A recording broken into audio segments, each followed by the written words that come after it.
ठाणे जिल्ह्यात भिवंडीत कपिल पाटील हे युतीचे अधिकृत उमेदवार आहेत, पण गेल्या 5 वर्षातल्या त्यांच्या कारनाम्यामुळे ठाणे जिल्ह्याचे पालकमंत्री एकनाथ शिंदे आणि भाजपचे राज्यमंत्री रवींद्र चव्हाण या दोघांचा मात्र चांगलाच कस लागतोय।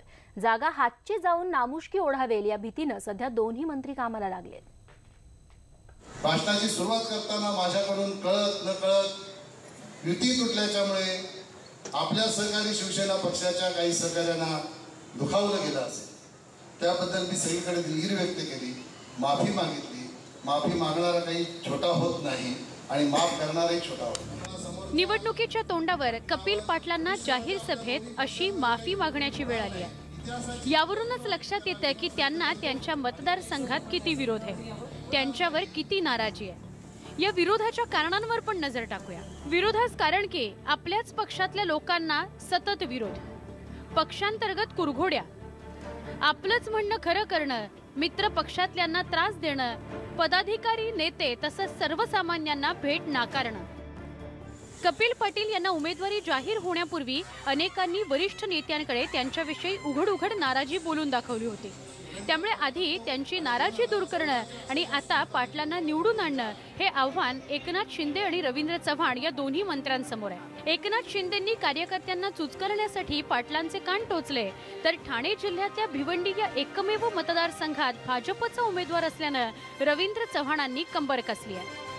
पोलीस असतील, यंत्रणा असेल, आणखी काय असेल, आणखी काही लोकांची नावं मी घेत नाही, त्यांच्याकडून देखील या ठिकाणी कार्यकर्त्यांना त्रास होणार नाही याची आपण काळजी घ्या।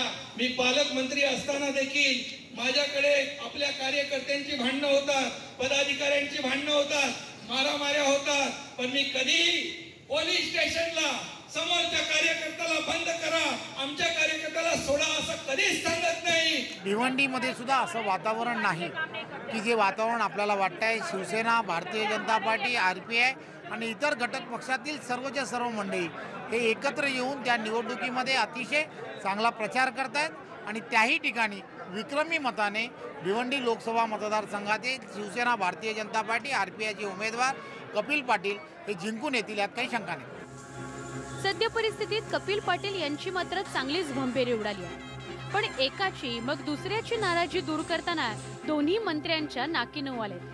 आता नाराजी आणि बंडाचं सावट दूर करून मतपेटीवर याचा परिणाम दिसणार नाही हा चव्हाण आणि शिंदेंसमोर टास्क असणार आहे। व्हिडिओ जर्नलिस्ट रवी शिंदेसह अजित मांढरे आणि bureau report news 18 Lokmat, Bhiwandi. यानंतर पाहूयात नेत्यांच्या भाषणांमधले काही लय भारी क्षण। आप गौर करो, कह रहा है मैं जा रहा था, देखा एक गैस ले जा रहे थे, नाला था, पाइप डाला, नाले में से गैस निकली, चाय बनाया। क्या है? ऐसा वजीर आजम चाहिए क्या? ऐसा वजीर आजम चाहिए हिंदुस्तान को? फिर क्या बोलता है?